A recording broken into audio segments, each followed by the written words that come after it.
ஒரு முள்ளங்கி சட்னி தான் நம்ம பார்க்க போகிறோம். இதுக்கு நான் பாதி முள்ளங்கி பாதி பல்லாரி தான் எடுத்துக்கிட்டேன்.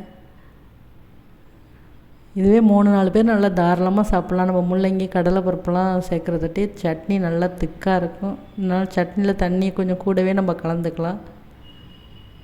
கடலைப்பருப்பு மிளகாய் இதெல்லாம் வறுத்துட்டு நான் ஒரு சின்ன நெல்லிக்காய் சைஸ் புளியும் கலந்துக்கிட்டேன். இதை வறுத்து தனியாக எடுத்து வச்சிங்க. இப்போ பல்லாரி முள்ளங்கி ரெண்டையும் கலந்து நல்லா பச்சை வாசம் போகிற அளவுக்கு நல்லா வதக்கிட்டு கொஞ்சம் நேரம் மாறினோன்னே தக்காளி உப்பு கலந்து நல்லா வதக்கிடுங்க.